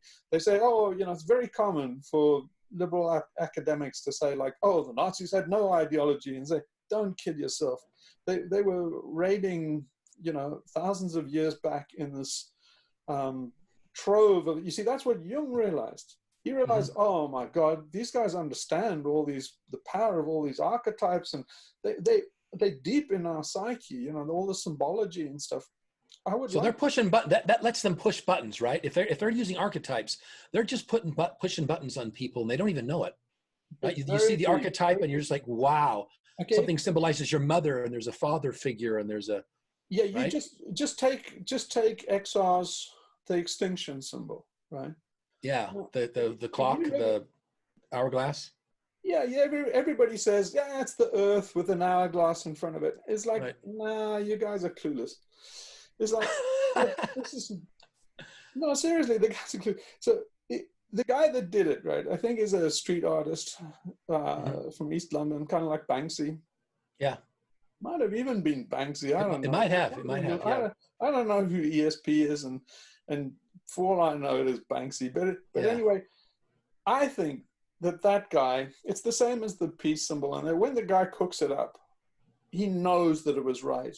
I looked up, I was interested enough to look up the origin of that, of the extinction symbol, and the XR's one. And he came up with it in 2011. Wow. He shopped it around. When he saw it, he knew it was powerful. And he shopped it around. He just knew it was right. And he shopped it around until 2018. XR was the first guys who actually said, yeah, we'll take it. Wow. But I'm telling you, that extinction, so whoever owns, okay, now I got to be careful who might watch this. Be careful. Whoever owns that symbol, right, owns the rebellion. Right. Whoever owns that logo, just like the Olympics, that's all they've got is the damn logo. Yeah. That logo is the rebellion. Okay, here's my advice to somebody like Rupert Reed, or says like, they've got that symbol on loan from ESP. Basically, they should do whatever they can to get the world's IP for that symbol and the name Extinction Rebellion. They should basically, in every country in the world, basically whoever owns that symbol and the copyright on that name, whoever can trademark it owns the rebellion. So it's kind of important because the rebellion's going to split. There's no ways it can carry forward as it's constituted. But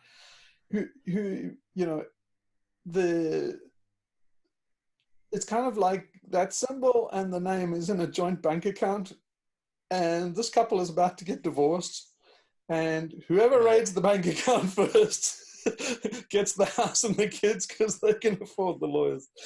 Basically, XR's assets are, forget what they got in the bank. It's that logo and the name Extinction Rebellion. So they're basically, Rupert, make a lunch.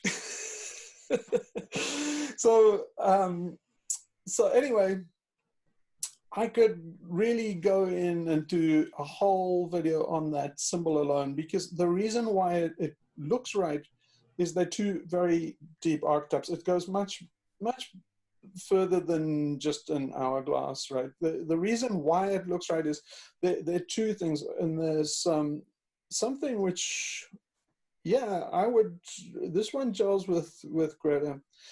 So if you have a look at a Yantra, you know what a Yantra is? Nope, never heard of it. So this will blow your mind. How long do you think machines have been around for? Machines? Yeah. What do you define we a machine talk all as? the time about Kronos and machines and the Industrial Revolution and how the alien cortex is kind of like, you know, this geometric checker block thing. It's a thing. It's a kind of computer. It's kind of artificial intelligence. It's kind of an alien intelligence. It's very much to do with machines. The TikTok man, you saw that post, you know, okay. How long do you think machines have been running? Machines have been running. No, a machine. They're just the concept machine. You mean the concept of machine? Yeah. I'm going to guess it started the civilization. Yeah, you're right. I think it went... Were there machines? Did the concept of machine exist at Golgotha Teki? Well, there's no evidence of it as far as I know at Göbekli Tepe, but I think it goes to the Aryans because the reason is that in Sanskrit, a yantra is a machine. So a yantra is the machine. The machine, okay. Yeah, it's mechanics.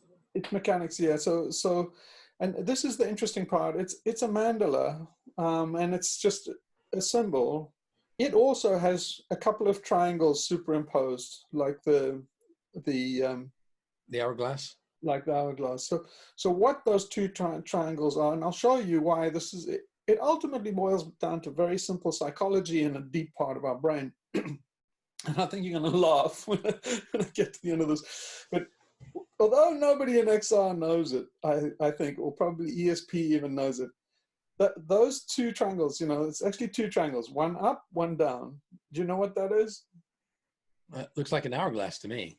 No, if they're two separate triangles, one triangle is pointing down and one's triangle pointing up, right? I don't know what. It's from a yantra, and it's the Sanskrit symbols, and basically it's Shiva and Shakti. So Shakti is the female symbol, and it's a triangle going down. It's basically pubic hair. That's where it comes from. So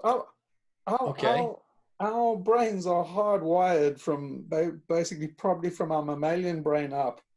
To identify an upside down triangle as a female pubic area, pubic hair is basically a triangle going down, and a male one is going up, and basically that's somewhere deep in our amygdala. You know, basically that's like deep down inside. Wow. Yeah. So here's the thing. Actually, since we're on this symbology trip, then is those two, right? Because that's the female genital organs, and the male, it's basically a yoni. It's Gail Bradbrook's fascination with yonis. And there's one exactly on the symbol. Where then Shakti is pointed going up. That's, you know, kind of, it's a lingam, Shiva lingam. It's a penis, right? It's a mena. Okay. And so basically, if they're united, basically they're having sex, then they overlap. And what's that? Conception, right? No, symbolically. It is conception, but... Unity, harmony. Yeah. It's love and unity and having sex and all that. But it's also... It's intercourse. It's intercourse. Yeah, it's intercourse. But it's also it's on somebody's flag. Have you seen the flag? You lost me. Whose flag? Whose flag has a triangle, one up, one down, superimposed on each other? Two triangles imposed on each other? Yeah. I don't know. I'm lost. You got to tell me. It's blue and white. Wait a minute. What? It's Israel. Say it. Israel. It's the Star of David. Yeah. Wait a minute. What? Yeah. No, wait a minute. What? The Star of David? Yeah. The Star of David is that? Yeah. Okay. Yeah. So the Star of David. You sure you want to go there? Yeah. You sure you want to go there in the Greta video? Yeah, maybe. I'm just asking. It's your call. What happened is we had the objective to synthesize a certain protein that was in sperm for contraceptive purposes. The objective was that if you could immunize a woman against sperm, then you would make her infertile.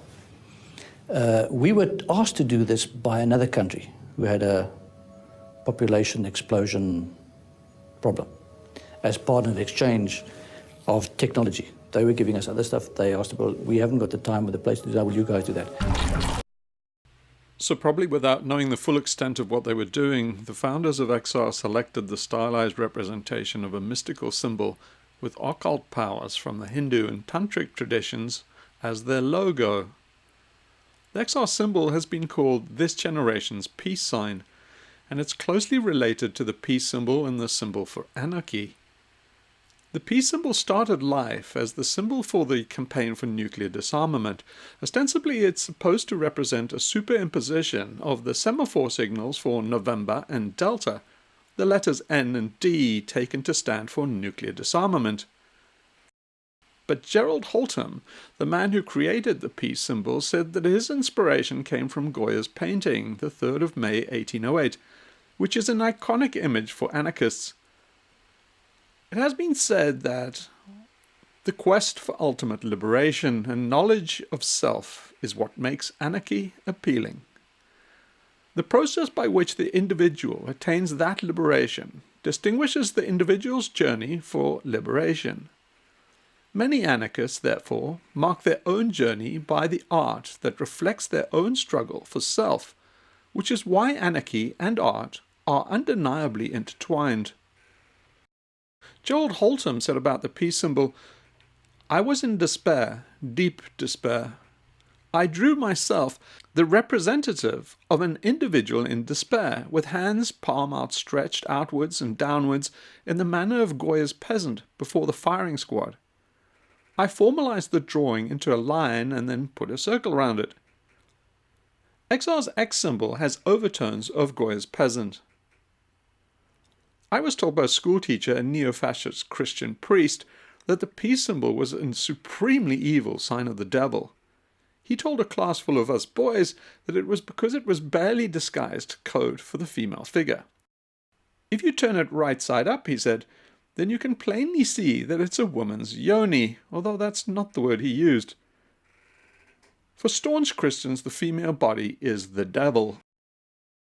It's interesting to note that Gerald Holtham had originally considered using the Christian cross or crucifix symbol within a circle as the peace sign. But he was dissuaded by several priests who expressed reservations about using the Christian cross on a protest march. The Y symbol in the peace sign is actually the Old Norse algiz or death rune. This is a Nazi-era logo for a commercial pharmacy. It's the life rune, the very opposite of the death rune or algiz. That letter A in the middle is the Aleph or Alpha, the first letter in our alphabet. It's the same as the circle A symbol from anarchism. The circle A is also a symbol for life. It's a monogram that consists of the letter A surrounded by the letter O. The letter A is derived from the first letter of anarchy or anarchism, and the O stands for order. Together, they stand for Society Seeks Order in Anarchy. But just so you know, the letter A is actually an early representation of an inverted bull's head. According to tradition, the headless hunter is forever in the night sky, facing off against his new head, the alien cortex represented by the constellation Taurus, the bull. The Aleph or Alpha symbol, what your alphabet is named after, is actually the head of the bull in the constellation of Taurus, only upside down, which I think is rather appropriate, given how they encourage you to see almost everything the wrong way up. So to me, the anarchist symbol seems to be saying, cut the bull. Or perhaps cut the bull's head off and invert it.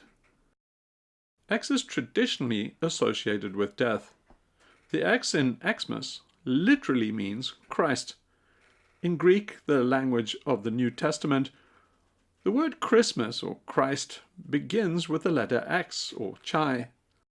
Since ancient times, the uppercase Greek letter theta, the 8th letter of the alphabet, has been the symbol representing death. It derived from the Phoenician letter, teth, which is a representation of the wheel. The Greek letter tau was used as a symbol for life or resurrection, hence the Christian cross, whereas the 8th letter of the Greek alphabet, theta, was considered the symbol of death. So probably unconsciously, XR has instinctively found its way to select the symbol of death as its logo or logos. It's no wonder that some people have called XR an upper middle class death cult.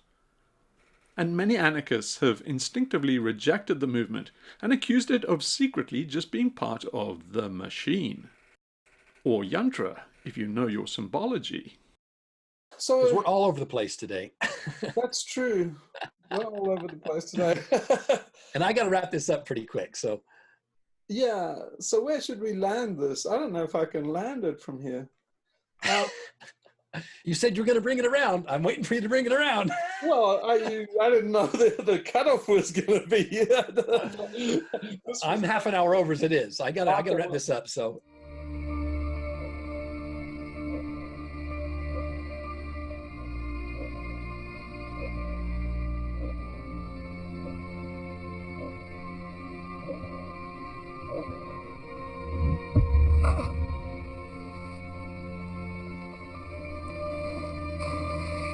Yeah, so I can't really land this, but what I can tell you where I was trying to go, and so from the point of view of Greta and where she goes is will she go against the machine or not?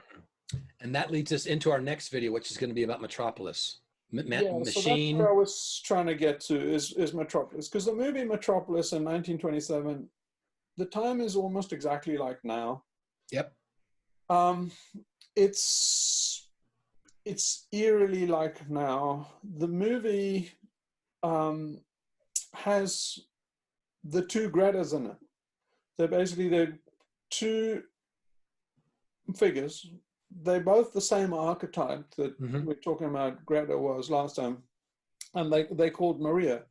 One is the mechanical one, who is going to wreck the machine, civilization, Metropolis. And the other one is this kind of saintly Christian savior one, and she's going to preserve the Metropolis. Wow. Okay, that's a great place to end it. Yeah. Dot. Yeah, which one is Greta is the subtext, because she hasn't decided herself, I think, and I think she's going to last. I don't think they're going to put her down, and so yeah, that's why it's a fascinating topic of and you know, does she lead the child rebellion? Is she Joan of Arc? And there's things that we can talk about that we'll kind of have a good idea of where that's going. Yeah, but at least now we know what's at stake. Life. The stakes are high here. We're not just doing this podcast because if there's one take. Yeah, so if there's anyone like this, you know, tech tricks, you know, artificial intelligence bitch, and then she says, "Oh, this is all word salad," and say, "Nah, brain salad." It's like everyone else can understand it. It's just you. But so. If anybody wants to go there, then, you know, the thing is that the big takeaway that I would like everybody to take away from this is there's a lot at stake. Everything. It's not anything to do with solar panels and forget all that stuff, man. This is an all-in fight. The stakes are unbelievably high. They've never been higher in our humanity. It's not a question of waking up the governments. It's not a question of some little compromise. It's you know, they did all that in South Africa. It's like, we'll give over a little bit. We'll give over a little bit. Then you'll let us keep the system. The system is at stake. There are billions of people's lives at stake. This is, yeah, you can't put enough hyperbole into it. It's apocalypse. So yeah. All right, well, have a nice day. Yes. What a hell of an ending. God, how do we sleep? How do we sleep? How do you sleep, Hugh? How do you sleep? I dream all this stuff, actually. It all carries on in the night, and then basically the next morning it's like, damn, I better write that down. But yeah. But anyway, that's there's a great old thing from Mr. B, this gentleman rapper from the UK. And Yeah. Great old song. I can't put it up because they will ding me so badly for copyright. You'll never get away with a song like that.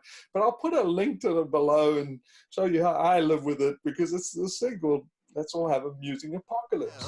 How's about an amusing apocalypse? Complacency's no place to be, so let's lay waste to you and me.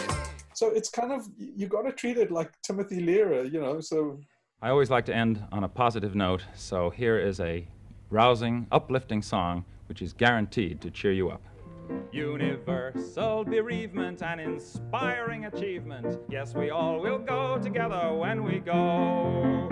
We will all go together when we go. All suffused with an incandescent glow. No one will have the endurance to collect on his insurance. Lloyds of London will be loaded when they go. It's very, very dark humor. It's gallows humor. You got to develop gallows humor or you're dead. Yeah, great. So people want to engage with you a little bit more and give you feedback on this. It's probably better to stay off of YouTube because of the absurdness on YouTube. We're going to create a heresy here. We're on YouTube right now, but we're going to tell everybody to go to XRMed on Reddit. So, and you're going to put a link in there to XRMed. That's where this is all going down. You're posting multiple times a day on XRMed. You're dealing with a lot of weirdness there. If you want to have some fun, go to XRMed and watch how he was wrestling with all of these interesting people. Yeah, the comment section is a... But YouTube's a fiasco. It's a joke. Yeah. Go to XRMed. That's where we need to go, is XRMed. Yeah. All right, great. So let's I'm gonna get some popcorn. I'm gonna watch Metropolis, and then over the next couple of days we'll do a deep dive on Metropolis. Yeah, I must kind of apologize to everybody that we didn't really get to Greta, but I have laid a lot of foundations in place Context. when we get to the thing, and I'll do some refer backs to this one. So it's not, there are concepts that I thought are better get out there, and it'll probably enrich it a bit when we dive into Metropolis. Okay. That's for next time. All right. Bye.